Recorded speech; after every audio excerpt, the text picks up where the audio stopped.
I pledge allegiance to the flag of the United States of America, to the republic which stands one nation,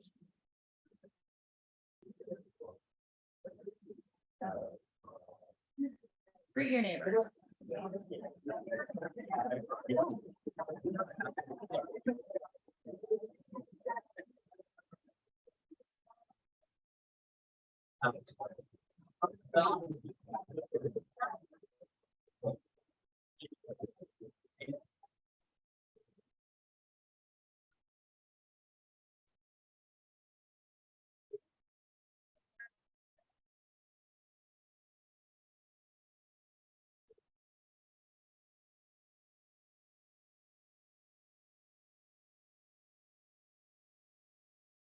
Oh, I found that. All right, today's invocation will be offered by Beth Weaver. Let's pray. Dear Lord of all, we thank you for this opportunity today to have this fellowship.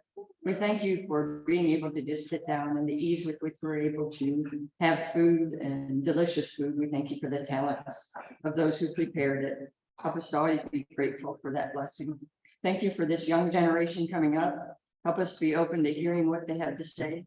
And thank you for the hope that they give us for the future. Just be with us in this meeting, we pray. Amen. Welcome everyone. Hope everyone had a great weekend.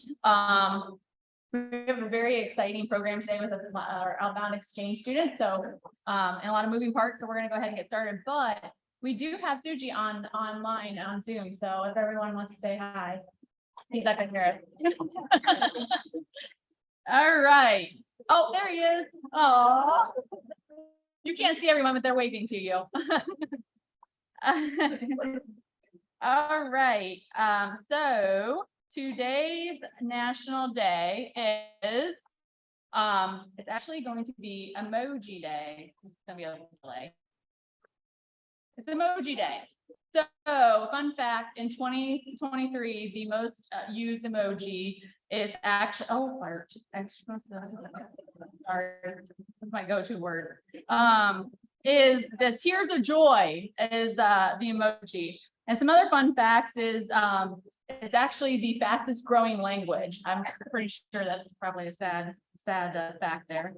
And then today over 3,000 emojis are being used.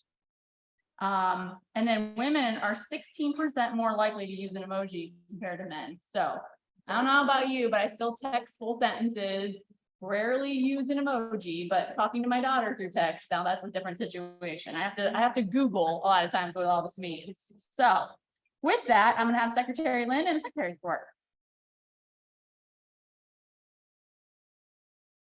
Thank you, President Courtney. Ben Maybach has our traveling microphone. We'll start with Dr. Gessler.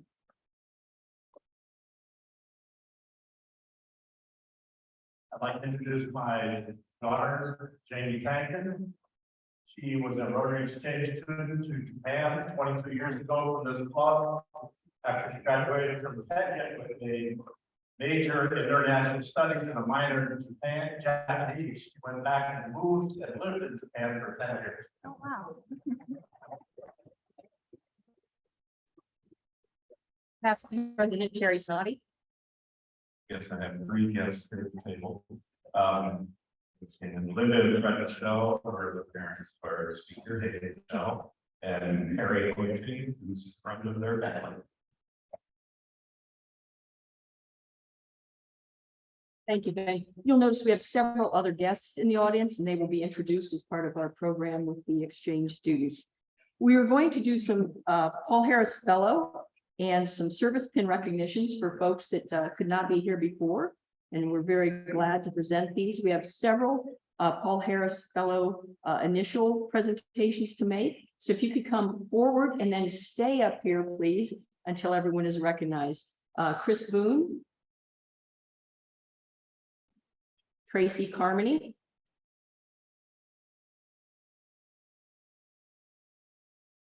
Jim Gessler is receiving his PHF 1 and his +1. Tim Monet. Ken Schaefer, Congratulations. Ann Smith. We also have some significant awards for our service pins.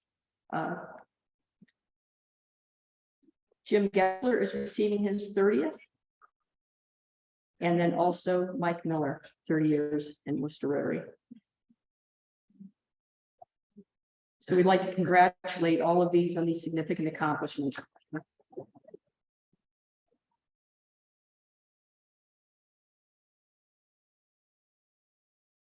Thank you. We have one announcement from the podium. Samira Zermoli is going to talk to us about our Meals with a Mission coming up.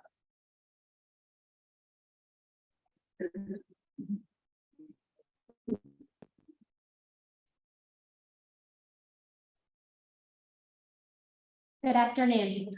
So Robin and I made it around to, I think, about half of the tables. So there are flyers on your tables with QR codes. If you would prefer to purchase your tickets online, you can do so, but we will be in the back of the room if you would prefer to grab paper tickets as well.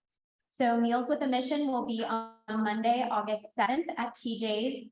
And that will be from 4 to 7 p.m. We are encouraging every Rotarian to purchase at least 4 tickets if possible. We would greatly appreciate your support with that. We will have live entertainment, raffle baskets, and good food as always. So we would love to see each and every one of you there in attendance. If anyone would like to provide a raffle prize, we would gladly take that as well. This is an important fundraiser for our club, so we would really appreciate everyone's support.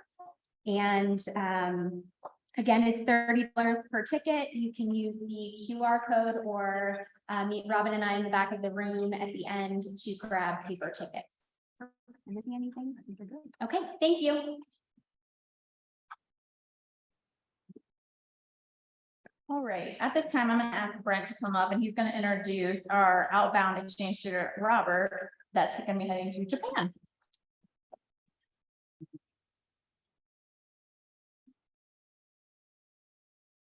Yeah. Okay, thank you, everybody. And Robert, come on up. Suji, it's great to see you here. Thanks for taking the time to be with us, and happy first day of university, if I understand correctly. Super. So as one exchange year closes, we go right into the next. And I'm really pleased to have with us today Robert Rybicki, who our club will be sponsoring for this next exchange year. I'm going to have Robert quickly introduce himself, tell you where he is headed, and also introduce his guests. Hello, I'm Robert. I am going to Japan, and I'd like to introduce my mom, Jenny Rybicki, and one of my little brothers, Hunter.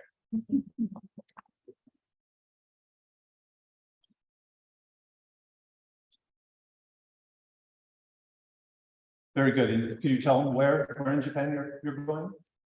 Hokkaido. Which is It's Northern Island. It's very cold there. They do a lot of agriculture. It's very pretty, and I'm actually going to a coastal city called Mombetsu, and they do a lot of fishing there, and they have drift ice come in when it's cold, and it's a very pretty place. wonderful. Thank you, Robert. And we will look forward in about a year from now, having Robert back and giving an address to the club as we're going to see with Hayden today. So for Robert today, we're going to give him his exchange blazer, which will help identify him as a Rotary Youth Exchange scholar over the coming year in his travels, and also his lapel pins from District 6650 here, so he can exchange with fellow students, with Rotarians, and with others on his adventures. Good luck. our flag that you can actually hear there. Thank you. We look forward to hearing from you. Thank you, buddy. Thank you. All right. Next up, I'd like to have Andy Michael come up for his classification talk.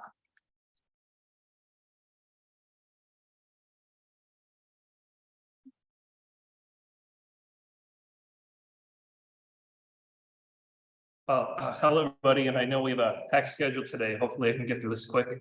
Some of you know me, I'm an academic, and so you are thinking, like, when's the last time you've seen a faculty member not go short? And we've always gone long with a lecture, so I will try to do my best. Because I'm really looking forward to hearing Hayden's presentation. I did want to clarify a little bit about the name because I work with Hayden's parents too.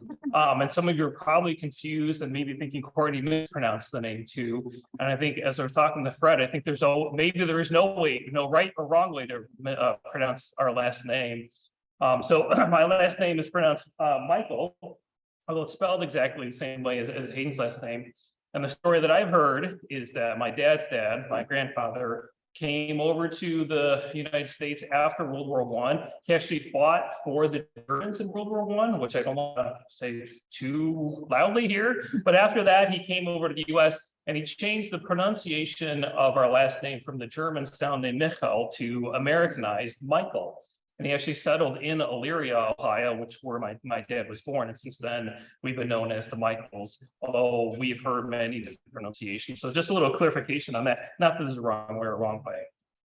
It is strange that throughout my whole life, and as you'll see, I've lived in many different places. The first time I've met anybody who's not an immediate family member who shares the last name has been Wooster, Ohio. So I think that's something to show how connected we are. This is not advancing. Wait, there we go. Okay, so a little bit about my background.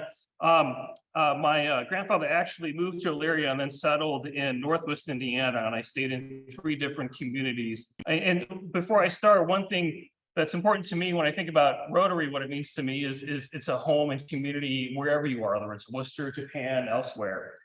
So I lived in Northwest Indiana, 3 different cities. Then I moved to Carmel, Indiana for 2 years.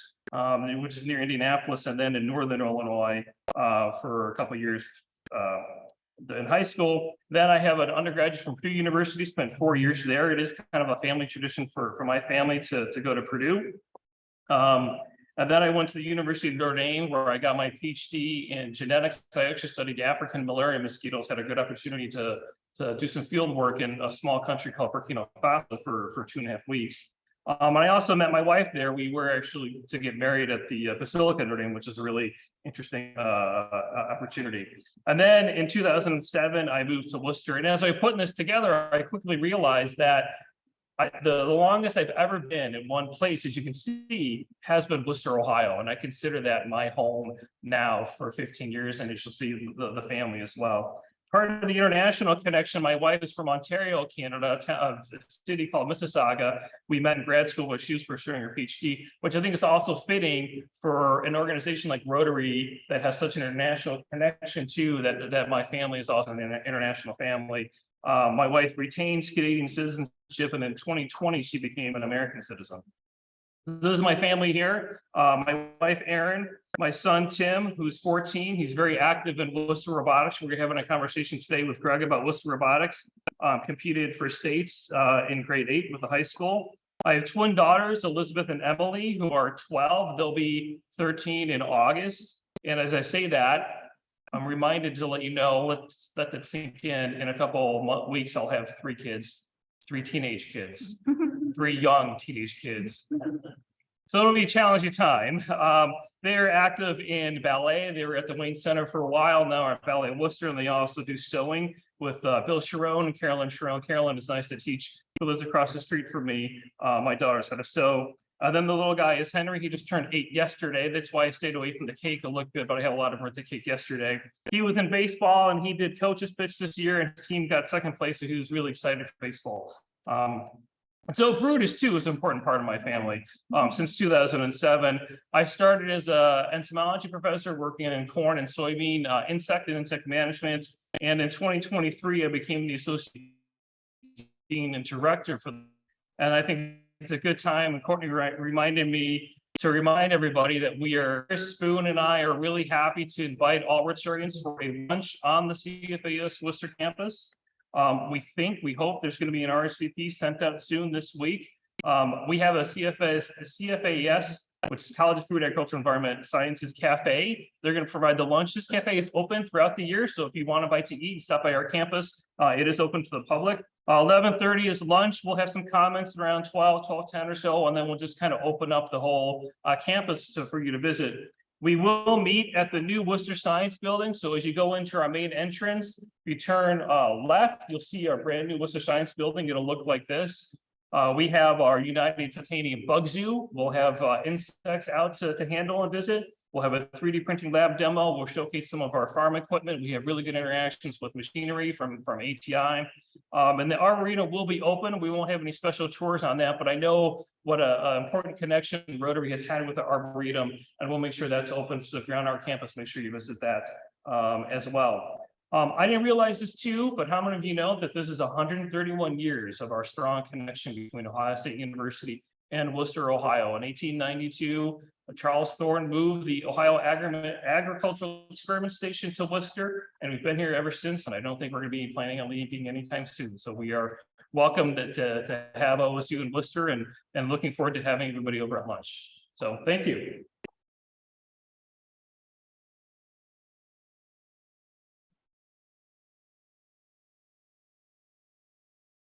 All right, at this time, past President Kathy is going to come up and introduce Michel, and which is our outbound exchange student going to Japan, or returning. I'm sorry, returning.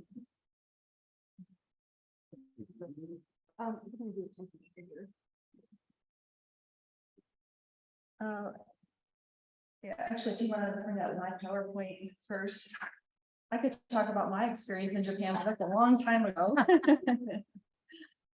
All right, so of course I can't help but take a little bit of opportunity just to frame what we do with Rotary Youth Exchange and why we are a part of this very instrumental program with Rotary International.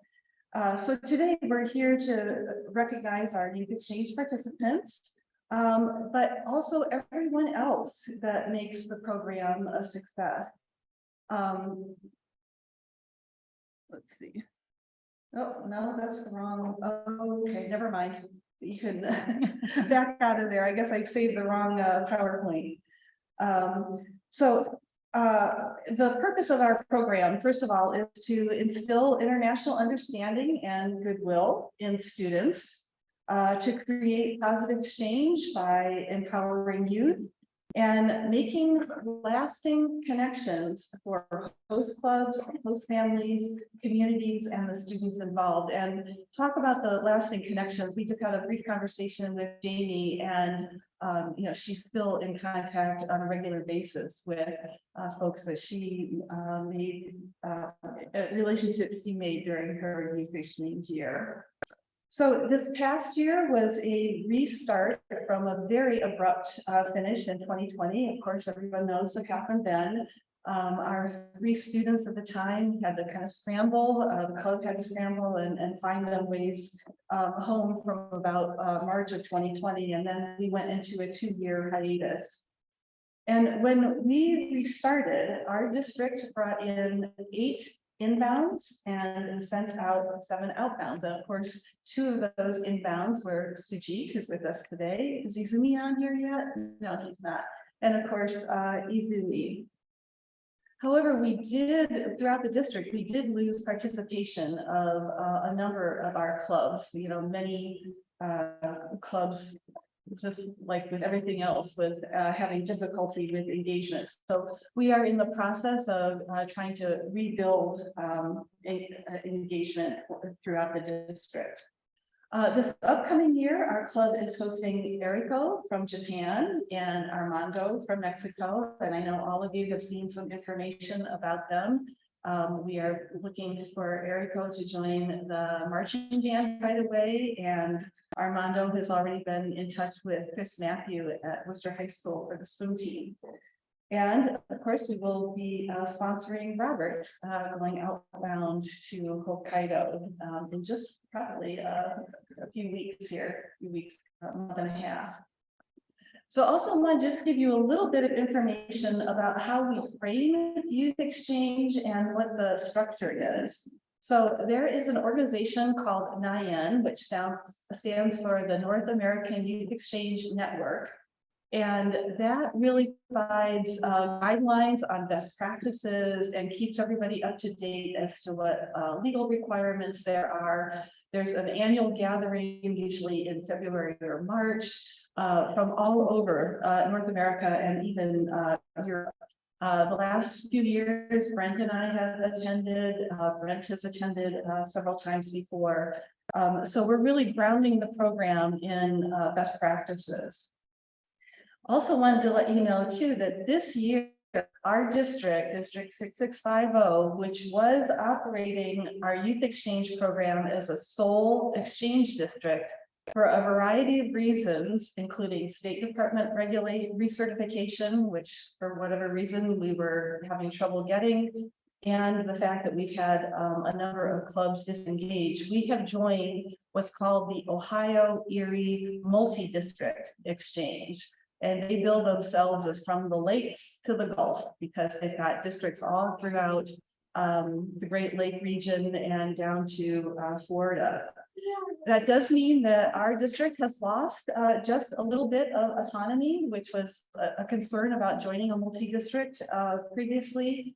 But we're finding that that's being far outweighed by the advantages of scale and really well-developed structure. So we're learning as we go along, but we're very excited about that. So the district obviously is still going to play an important role. We're going to be hosting overnighters, providing training and sponsored cultural excursions. Brent is going to be the district youth exchange officer.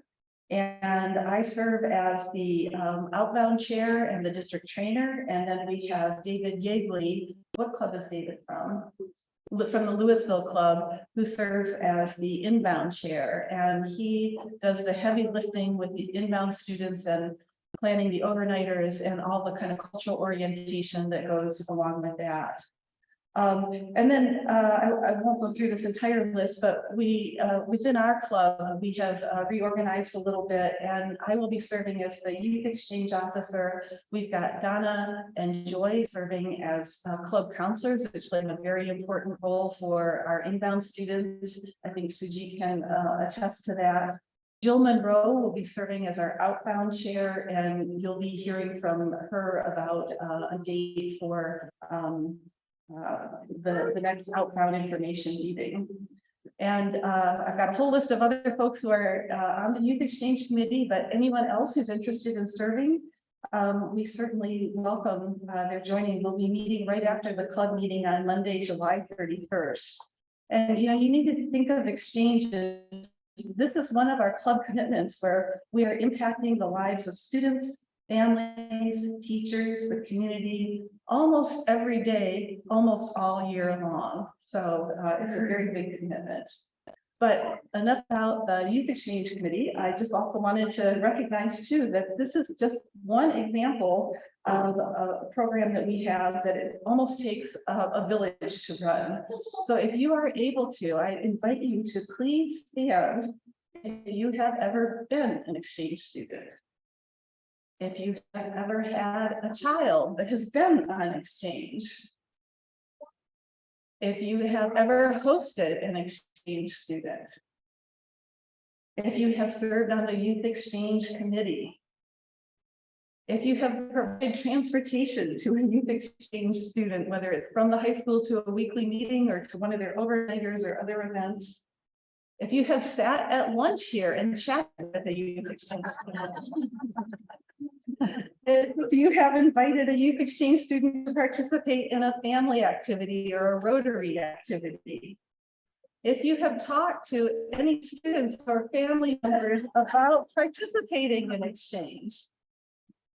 If you've ever asked anybody to consider hosting an exchange or if you have done the wonderful work of chaperoning, you could change overnight or trip.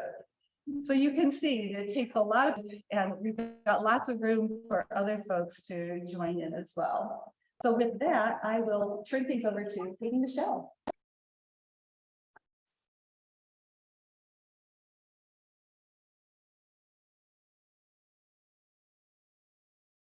Everyone. I don't think it got brought up earlier, but my sister is actually in the Zoom call right now as a guest watching as well. My parents are sitting over there.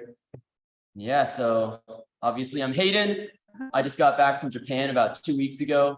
Just gonna give a little talk about my experience in Japan.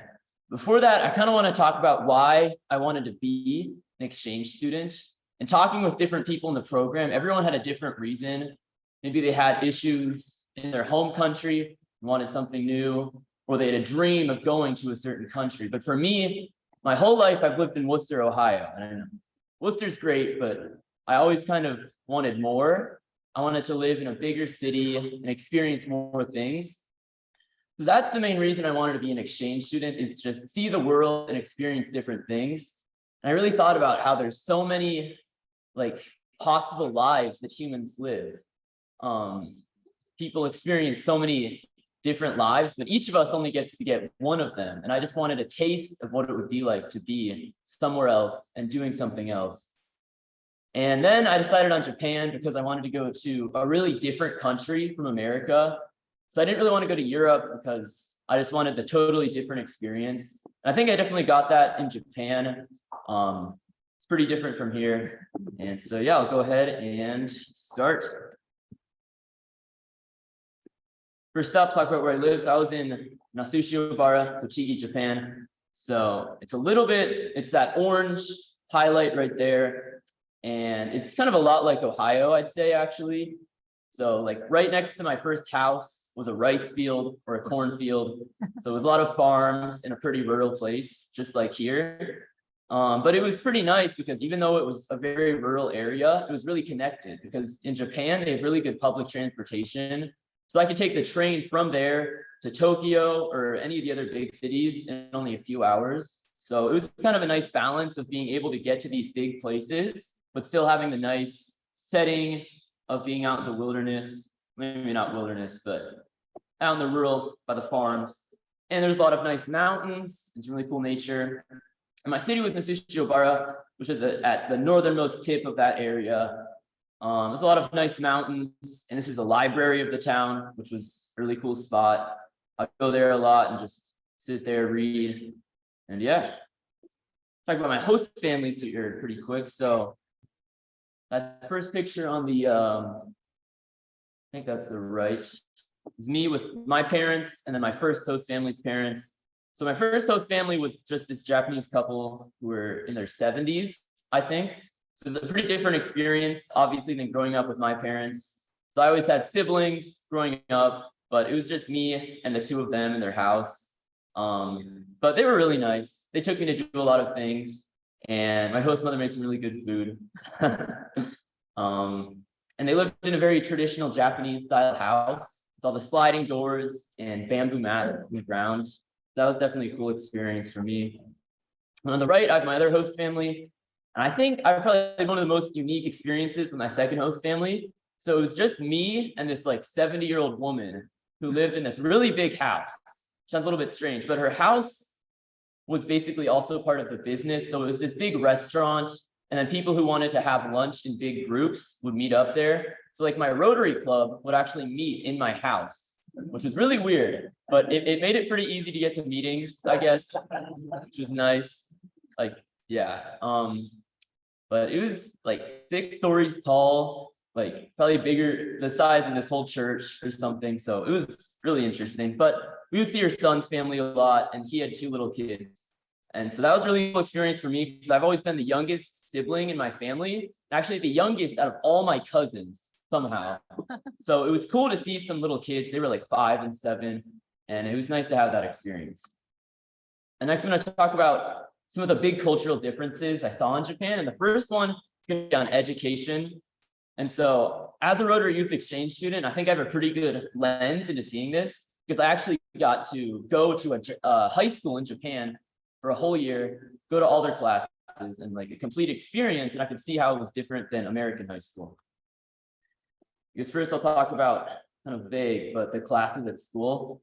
So in America, at the start of the year, or I guess the end of the year, we get to choose all our classes, we schedule our classes. As long as you have enough credits to pass or to graduate, I should say, you can take pretty much whatever classes you want. But in Japan, they have a national curriculum. So almost all of your classes are decided for you. And you have a few choices and like an elective, maybe one other class. And one of the things I really didn't like is that everybody would be at the same level of class. So in America, we have like the AP class with the highest, maybe an honors class and a third class, different levels.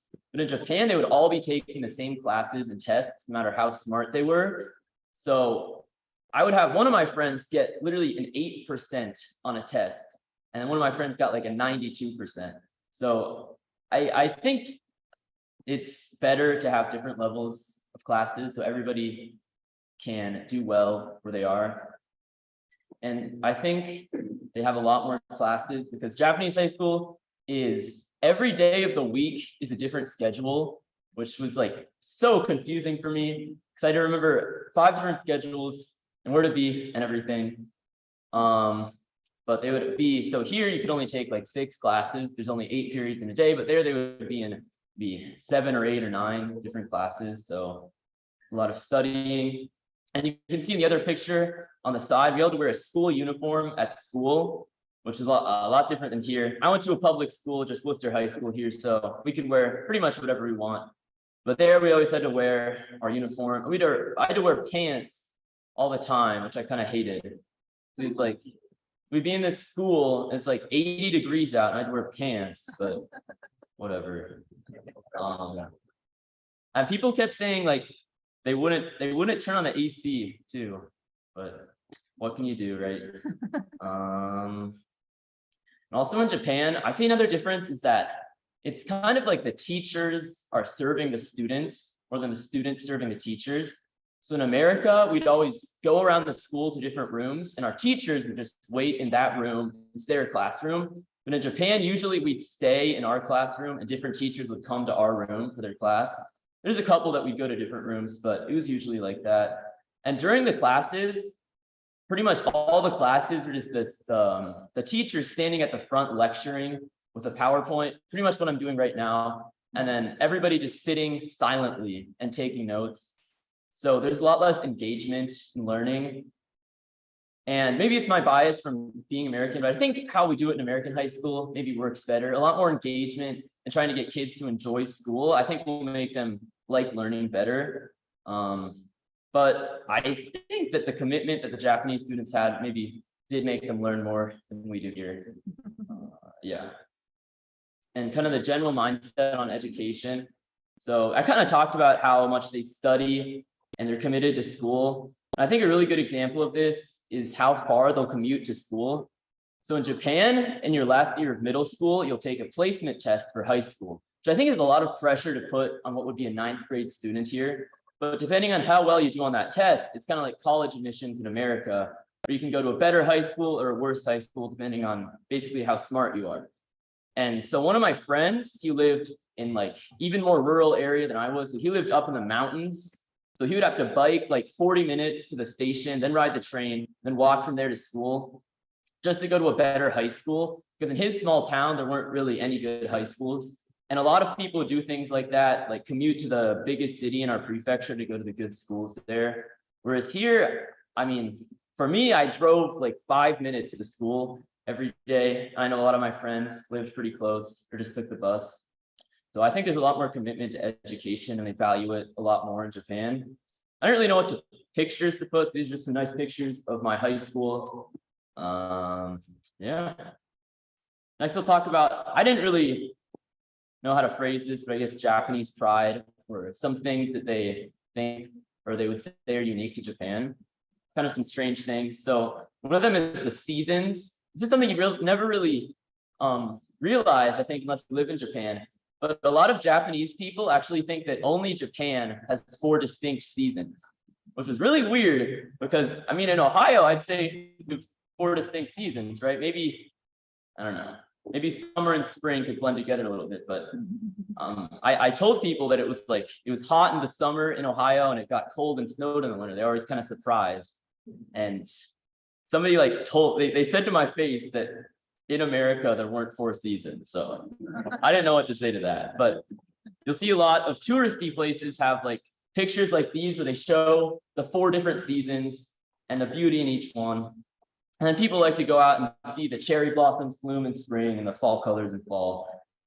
But I don't know, it's harmless. It's just one of those weird things. Another one is about food. So I really like the food I did eat in Japan. I had a couple strange things, I guess, weird things. For example, at our Rotary meetings, they would always get these really fancy dinners, and it would just be some weird fish, like just a fish with like its eyes still there and stuff sitting in front of me. I could never really eat that, but I always tried it. I did my best, but they're really passionate about their food in Japan. I think it's like the best in the world. And when you're watching one of those like late night TV shows, they have like the TV hosts and stuff, a really common segment they'll do is have all these people like taste the food from a local area and like rate it and stuff. And I think the best way to like explain their thoughts on food is that when I'd go and travel somewhere with Rotary, go to a different city, the first thing people would ask me wasn't like how the trip was or what I saw. They'd ask me what food I ate in the place I went, which always kind of weirded me out. There's some pictures of some food. There's one of me holding it, and I don't even know what that is, but it was really good. And then another one is bathing. So a lot of Japanese people actually think that it's a specifically Japanese thing to bathe every day. They think that's not really a normal thing in every country. And it's really weirded me out because, most people I know shower every day or take a bath every day. So that was kind of weird to hear. And I still talk about the Japanese public manner.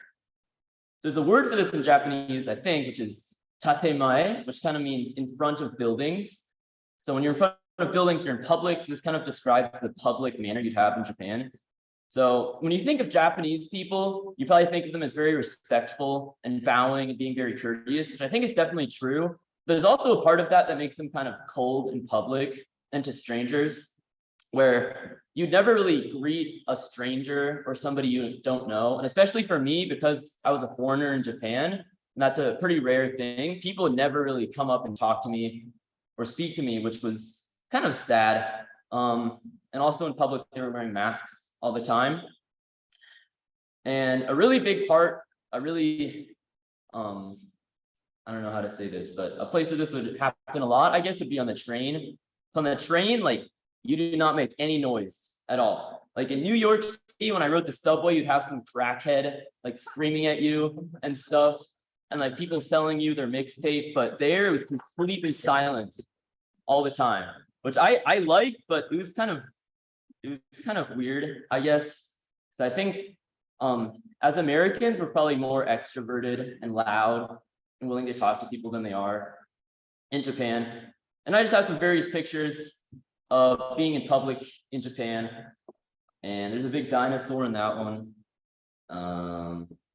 Yeah. Oh, wait, one more thing I want to say is that when I got back from Japan, one of my first few days in America, I went with my friend to Goodwill, actually, and we were just talking about something we saw, and some random person just started joining our conversation and like commented on something. And that just like completely took me by surprise, and I was like stunned because that just never happened in Japan. Like you would never like overhear somebody else and like join in their conversation in like a setting like that, just complete strangers at a store. And also at a store, when you're talking to like the cashier checking out, it's a very like strange, because they just act really respectful to you and there's no like small talk, I guess. Another part of that being in public is they dress up a lot nicer than people here. It's like when you go to Walmart in Wooster, Ohio here, you see some pretty interesting outfits, I would say. So, but in Japan, everybody's always dressed up really nice. And me and my parents, when they were in Japan, we went to a museum, and they were actually doing some sort of fashion exhibition. I think the outfits there were just like nicer than anything I've seen in America. And yeah, I think it kind of influenced me because I always felt kind of like, I don't know, I just felt weird to be walking around in shorts and a t-shirt, I guess. So I started dressing up a little nicer, I think. And gender roles. This is something that's also a lot different in Japan, I think. So first thing I want to talk about, I mentioned earlier how I had my school uniform and I hated wearing pants all the time in the summer. But I think it was even worse for the girls because this is my class at my school in this picture. All the girls had to wear skirts like year round, even in the winter. So our school was really freaking cold in the winter, just like it was hot in the summer. And they also wouldn't turn the heat on except for like a month. But so the girls would bring like multiple blankets to school and they carry around this big blanket with them, like wrap their legs up in it and stuff, and have like hand warmers in their pockets and all this stuff, which I just think is like insane. Like, what? Maybe that happens in America too, the school uniform being skirt for girls, but yeah. Also at school, there was kind of a gender distinction in some classes, I'd say. So there were a set of classes that were for girls to take that were about like being a good wife and raising children, I guess, which I actually took one of them because I didn't even know that. So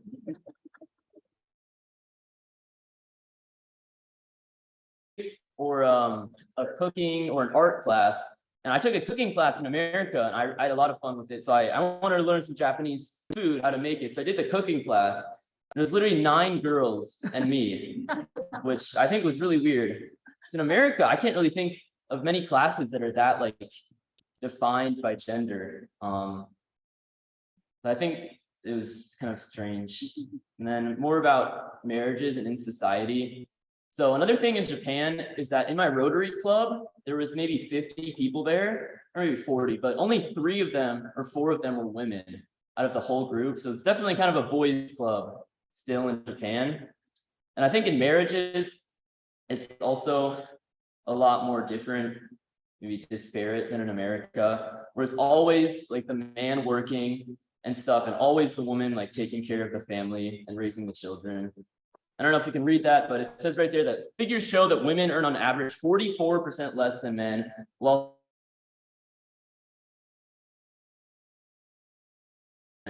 and a lot of men will work like all day. So they'll work like, I mean, there's some Japanese companies will make them like have them sleep at the office and insane things like that. And they'll go to work from like 9 a.m. to 9 p.m. and then they'll go out and drink with their work partners and not get home super late. So some days my host father, he would be gone before I woke up and I would go to bed and he was still at work. So I just couldn't believe that. But I guess that could happen in America, but I think there's a lot more of a workaholic culture in Japan as well. And that's it. Thank you, everyone.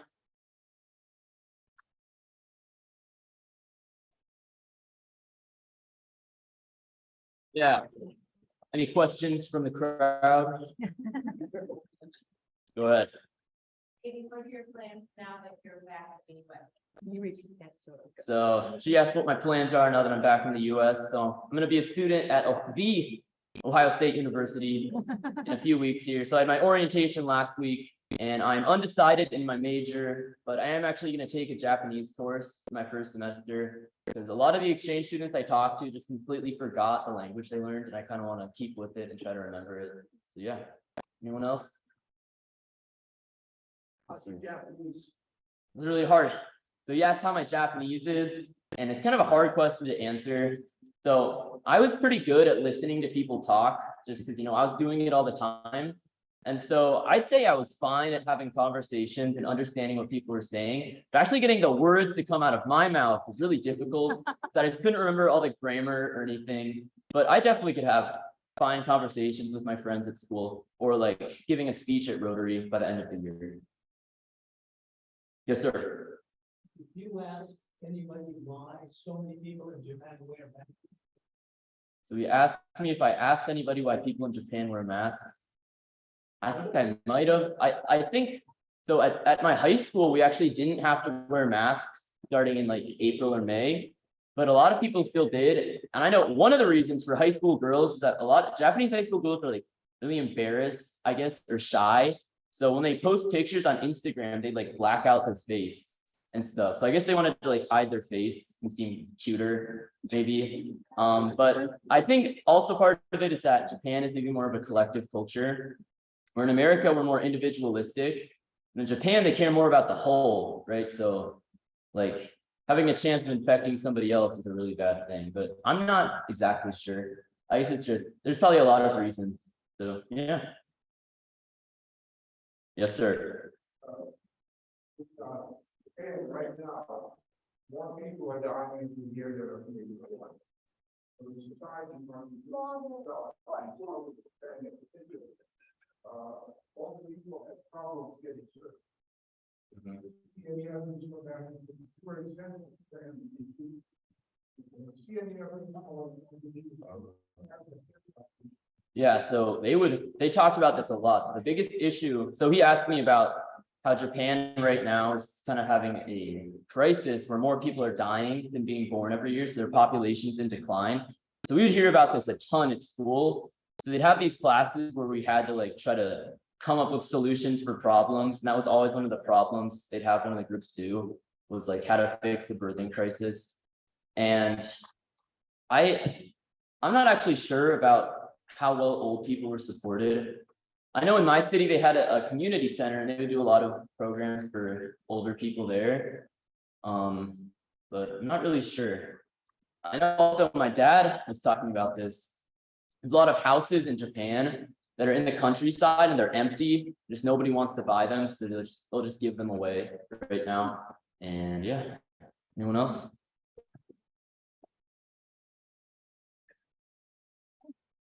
Thank you, everyone.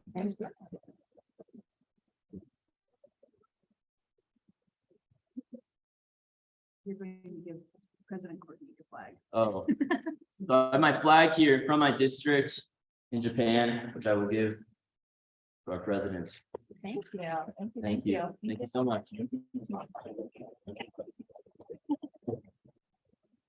Well, it sounds like you had a very interesting year and an enjoyable year and memories that you will remember forever. So I'm very jealous of that. So, but we do appreciate your time and would like to present you with this rendition of the Rotary Wheel with a four-way test on the back. It's made locally by the students at the Village Network. Awesome. Thank you. Thank you. Robert, we wish you best of luck in Japan, and we can't wait to hear about your experience when you come back.